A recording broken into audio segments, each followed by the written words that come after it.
তো আজকে সবার প্রথমে একটু এভলিউশন নিয়ে কথা বলা যাক। জানি তোমাদের এভলিউশন নিয়ে কোনো রকম ইন্টারেস্ট নেই, কিন্তু আমাকে বলতে হবে তাই বলছি। আর আমি বেশি ডিটেলে যাব না, আমি শুধুমাত্র রেজাল্ট নিয়েই কথা বলবো। তো আজকের এভলিউশনে আমরা রিং সাইডে অনেক লেজেন্ডসদের দেখতে পাই। এছাড়া পুরোনো যুগের যারা ডাব্লিউডব্লিউতে ছিল, এককালে যাদেরকে আমরা ডাব্লিউডব্লিউতে দেখেছি তারাও ছিল। এখানে আমরা মিজের বউ মারিসকে দেখতে পাচ্ছি, জ্যাকলিন, আইভরি, জ্যাডস এরা রয়েছে। এছাড়া টোরি উইলসন, মেলিনা এদেরকে আমরা দেখতে পাই। আর আমাদের সকলের প্রিয় ভিকি গ্যারেরোকে আমরা আবার দেখতে পাই। নিউজ তো এসেছিল যে থাকবে, এখানে রিং সাইডেই তাকে রাখা হয়েছে। আর ভিকি গ্যারেরো থাকবে, তার হাতে মাইক দেওয়া হবে না সেটা তো হয় না, ভিকি গ্যারেরোর হাতে মাইক দেওয়া হয় আর সে খুব জোরে চিল্লায় যেমনটা আগে সে করতো। আর এবার ম্যাচ নিয়ে কথা বলা যাক। তো প্রথমে ছিল ইন্টার কন্টিনেন্টাল চ্যাম্পিয়নশিপের জন্য ম্যাচ, বেলি ভার্সেস লাইডা ভালকেরিয়া ভার্সেস বেকি লিঞ্চ, যেখানে বেকি লিঞ্চ তার টাইটেল সাকসেসফুলি রিটেন করে নিয়েছে। তারপর এনএক্সটি ওমেন্স চ্যাম্পিয়নশিপের জন্য ম্যাচ ছিল। এখানে যে চ্যাম্পিয়ন তাকে আমি দেখিনি, চিনি না, তার নামও জানি না, কিন্তু যে চ্যালেঞ্জার তাকে আমি চিনি, তার নাম হচ্ছে জর্ডান গ্রেস। এখানে টাইটেল সাকসেসফুলি রিটেন হয়ে যায় আর জর্ডান গ্রেস হেরে যায়। আর তারপর আমরা ওমেন্স ট্যাগ টিম চ্যাম্পিয়নশিপের জন্য ম্যাচ দেখতে পাই, যেখানে সাকসেসফুলি টাইটেল রিটেন করে নিয়েছে রক্সিন আর রাকেল রড্রিগেজ। আর তারপর দেখতে পাই টিফনি স্ট্র্যাটন ভার্সেস ট্রিশ স্ট্র্যাটাসের মধ্যে ম্যাচ। এখানে কম্পিটিশন চলছিল যে কে কত বেশি দেখাতে পারে। আর এখানে খুব সহজেই টিফনি তার টাইটেল সাকসেসফুলি রিটেন করে নিয়েছে। খুবই প্রেডিক্টেবল ম্যাচ ছিল এটা। তারপর আছে জেড কার্গিল ভার্সেস নেওমির মধ্যে match, no holds barred match, আর যেখানে Bianca Belair special guest referee ছিল। আর এখানে জেড কার্গিল নিয়মিকে হারিয়ে দেয়। তারপর আছে নাম্বার 1 কন্টেন্ডারশিপের জন্য ওমেন্স ব্যাটেল রয়্যাল, যে জিতবে সে ক্লাস ইন প্যারিসে ওমেন্স চ্যাম্পিয়নশিপের জন্য অপরচুনিটি পাবে। এই ব্যাটেল রয়্যালে আমরা অনেকেই হয়তো ভাবছিলাম যে এখানে নিকি বেলা আছে, তো নিকি বেলা হয়তো জিতবে, কিন্তু নিকি বেলার তো কোনো দামই নেই। এখানে এনএক্সটি ল্যাস লেজেন্ড তাকে লাথি মেরে রিং থেকে বাইরে বের করে দেয়। আর এইখানে স্টেফনি ব্যাকেওর এই ব্যাটেল রয়্যালটা জিতে গেছে। আর সে ক্লাস ইন প্যারিসে যে কোনো একজনকে ফেস করতে চলেছে। তারপরে আমরা স্টেফনি ম্যাকম্যানকে দেখতে পাই।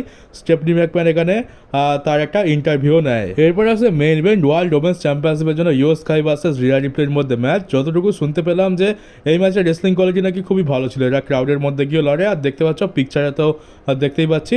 আর এই ম্যাচের মাঝখানে নিয়মি এসে তার money in the bank briefcase cash in করে দেয়, আর সে হয়ে গেছে নতুন ওয়ার্ল্ড ওমেন্স চ্যাম্পিয়ন। তো যেটা ভাবছিলাম যে আমরা হয়তো টিফনি ভার্সেস জেড কার্গিলের ম্যাচ যেটা সামার স্ল্যাম হবে সেখানে ক্যাশ ইন করবে, সেটা আর হচ্ছে না, এখানেই ক্যাশ ইন করে দিয়েছে।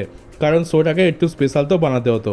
তো নতুন ওমেন্স চ্যাম্পিয়ন আমরা দেখতে পেয়ে গেলাম। আর ম্যাচ শেষ হয়ে যাওয়ার পর রিয়া রিপ্লি আর ইয়ো স্কাই দুজনের মধ্যে খুবই বন্ধুত্ব দেখায়, আর দুজনকে জড়িয়ে ধরে একসাথে জড়িয়ে ধরে এরিনা লিভ করে। আর যেমনটা আমি তোমাদেরকে বলেছিলাম যে এখানে না তো রন্ডা রাউজি আসবে আর না তো এজে লি আসবে, শুধুমাত্র ডাব্লিউডব্লিউই টিকিট সেল বেশি করার জন্য, অ্যাটেনশন গ্র্যাব করার জন্য এই রকম নোংরা খেলা খেলছে।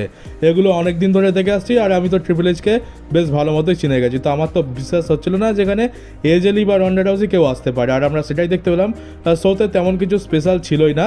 ব্রিবেলাও আসেনি। ব্রিবেলা হয়তো নিকিবেলাকে বলে দিয়েছে যে আমি তো ড্যানিয়েল ব্রায়ানের বউ, আমার আত্মসম্মান বোধ আছে, আমি মান সম্মান খোয়াতে যাবো না, তোর যেতে হয় তুই যা। আর এখানে নিয়মির ক্যাসিংটাই সব থেকে বেশি স্পেশাল ছিল। ওর থেকে বড় কিছু আমরা আর এখানে দেখতে পাইনি, আর কোনো কিছু স্পেশাল ছিল না। তো বাস এই একটাই মোমেন্ট ছিল যেটা এভলিউশনকে মানে ভালো বানিয়েছে তো বলতে পারবে না, শুধুমাত্র বড় মোমেন্টের কথা বলতে গেলে এটাই একটা বড় মোমেন্ট, আর কিছু ছিল না। আর এখনো পর্যন্ত ওমেন্স মানি ইন দ্য ব্যাংকের ক্যাসিন কিন্তু 100% সাকসেসফুল হয়েছে। মেন্স মানি ইন দ্য ব্যাংকে তো প্রায় আনসাকসেসফুল ক্যাসিন আমরা দেখতে পাই, কিন্তু এখানে 100% সাকসেসফুল রেট। আর নিয়মিকে চ্যাম্পিয়ন থেকে ভালো লাগছে, নিয়মি এটা ডিজার্ভও করে। আর এবার সেথ রলিন্সের ইনজুরি নিয়ে কথা বলা যাক। তো ট্রিপল এইচ সেথ রলিন্সের ইনজুরির ব্যাপারে কথা বলে।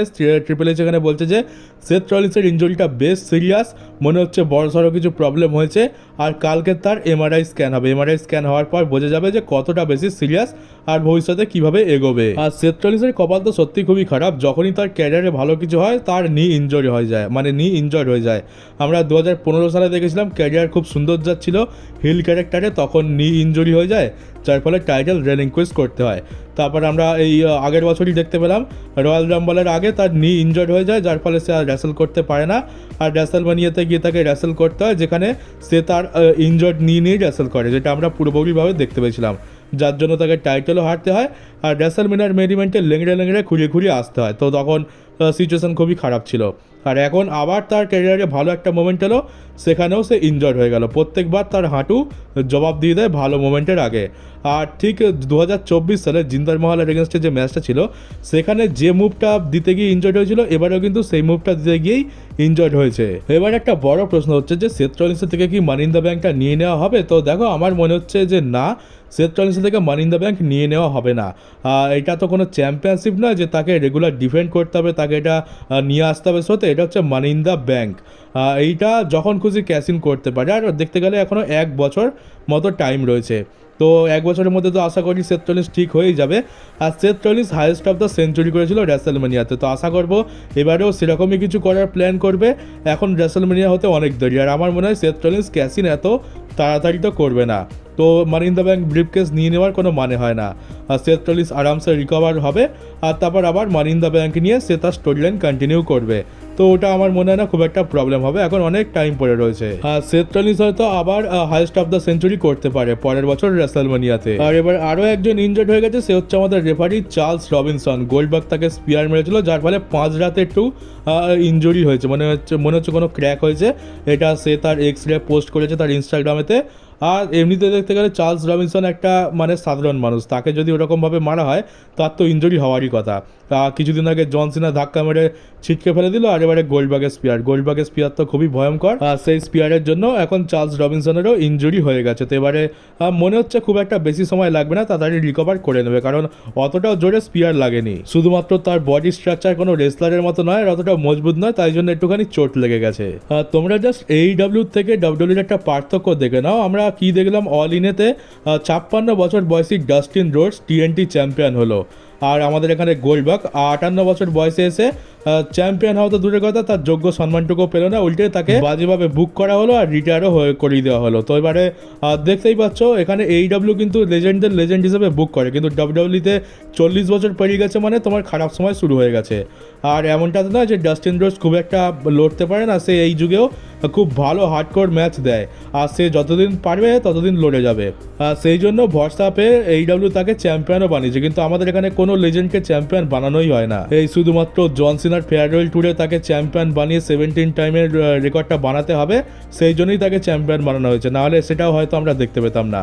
আর একবার ভেবে দেখো, AEW-তে স্টিং তার ফাইনাল রান দিয়েছে, স্টিংকে AEW কত ভালো বুকিং দিয়েছিল, খুবই স্ট্রং বুকিং দিয়েছিল। সে ডার্বি অ্যালেনের মতো একজন সুপারস্টার বিল্ড করে দেয়, এছাড়া তাদের সাথে যাদের রাইভালরি হয়েছিল তাদেরকেও ভালোভাবে বিল্ড করে দেয়। কিন্তু স্টিং যদি WWE-তে থাকতো তাহলে তার কত খারাপ অবস্থা হতো। কার্ট অ্যাঙ্গেলের অবস্থা তো আমরা দেখে নিয়েছি, আর স্টিংয়ের অবস্থা হয়তো ওর থেকেও বেশি খারাপ হতো, কারণ স্টিংয়ের যে দুটো ম্যাচ সে WWE-তে রেসেল করেছিল ট্রিপল এইচ আর সেথ রলিন্সের এগেনস্টে, সেই দুটো ম্যাচই কিন্তু তাকে খুব বাজেভাবে হারানো হয়েছিল। তো এই তো WWE-তে লেজেন্ডসদের সম্মানের ছিঁড়ি। তো এই দিক দিয়ে AEW তো অনেক বেশি ভালো, ফ্যান্সদের কথা শোনে। আর টনি খানের একটা জিনিস ভালো হচ্ছে যে সে ফালতু ড্রামা করে না, সে যেটা বলে সেটা করে দেখায়, ফ্যান্সদের খুশি খুশি ঘরে পাঠায়, আর সবসময় নতুন কিছু করার চেষ্টা করে, আর যার জন্য অল এলিট রেসলিং এর পপুলারিটি দিন দিন বেড়ে চলেছে। আর কালকে রোয়ার জন্য WWE একটা অনেক বড় ম্যাচ অফিসিয়াল করেছে, একটা 5-ম্যান গন্টলেট ম্যাচ অফিসিয়াল করা হয়েছে, যেটা হবে CM Punk versus Jey Uso versus LA Knight versus Penta versus Bron Breakker. আর এই ম্যাচটা যে জিতবে সে গান্থারকে সামারস্ল্যামেতে ফেস করতে চলেছে।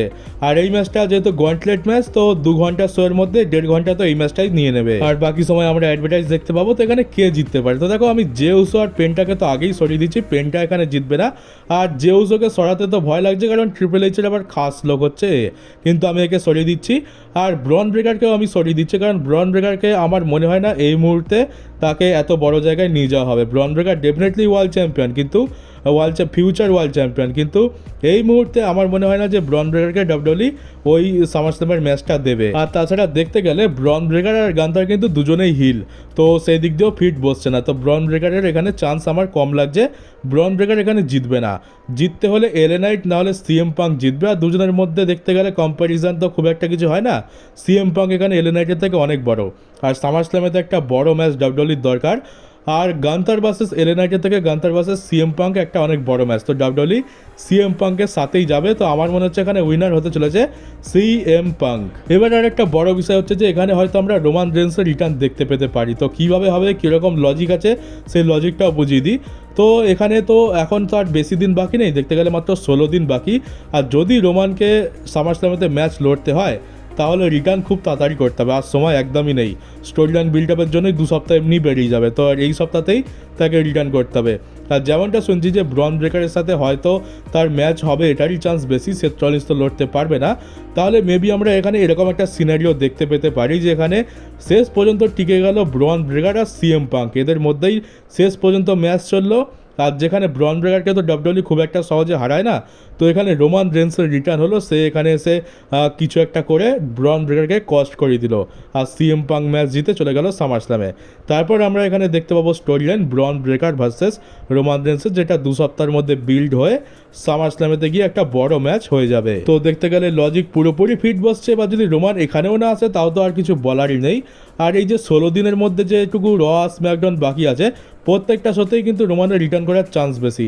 আমরা যেমনটা শুনছি যে সামার স্ল্যামেতে তার একটা ম্যাচ হবে, তাই জন্য এই উইকলি শোগুলোতে যে কোনো একটা শোতে সে রিটার্ন করতে পারে। তো যদি কালকে রতে না হয় তাহলে স্ম্যাকডাউন না হলে পরের রতে, তারপর যদি না হয় তাহলে পরের স্ম্যাকডাউনে, এই করতে করতেই আমাদের দিন কেটে যাবে। আর সব থেকে ভয়ঙ্কর জিনিস কী হতে পারে জানো, সব থেকে বেশি ডিসঅ্যাপয়েন্টিং জিনিস, যে আমরা ওয়েট করতে করতে সামার স্ল্যাম চলে আসবে আর রোমানের রিটার্নও হবে না, রোমানের কোনো ম্যাচ আমরা দেখতে পাবো না। হয়তো সামার স্ল্যাম কিংবা তারপরে গিয়ে হয়তো রোমানের রিটার্ন হলো। আর এই গন্টলেট ম্যাচ থেকে সব থেকে খারাপ জিনিস যেটা হতে পারে সেটাও বলে দিই, সেটা হচ্ছে আমাদের গরিবের স্পিয়ার মারা যে উসো এই ম্যাচটা জিতে গেল। তো সেটার থেকে ভয়ঙ্কর আর কী বা হতে পারে। তো এই দুটোর জন্য রেডি থাকো, বলা যায় না এই টাকলা যা খুশি করতে পারে। তো আপাতত পজিটিভ জিনিসটা দেখেই আমি চলছি, সিএম পাঙ্ক যাবে সামার স্ল্যামে আর রোমানের এখানে রিটার্ন হবে, আর না হলে কিছু করারই নেই। তো চলো গাইস, কালকের মানডে নাইট ড্রতে দেখা যাবে কী হবে। আর হ্যাঁ, বলে রাখি যে কালকে সকালবেলা আমার একটু দরকারি কাজ আছে, তাই কালকে সকালে কোনো ভিডিও আসছে না, ভিডিওটা সন্ধ্যেবেলা আসবে। সন্ধ্যেবেলা নিউজ ভিডিও দেবো, আর তার সাথে সাথে আমি র নিয়েও একটু কথা বলে দেবো। তো চলো গাইস, এই ভিডিওটা এই পর্যন্ত ছিল। কেমন লাগলো কমেন্ট বক্সে অবশ্যই জানিও। নতুন হয়ে থাকলে চ্যানেলটাকে সাবস্ক্রাইব করে নোটিফিকেশন বেলটাকে অবশ্যই অন করে দিও, আর পারলে ভিডিওটাকে শেয়ারও করে দিও। আর দেখা হচ্ছে কালকে সন্ধ্যেবেলায়।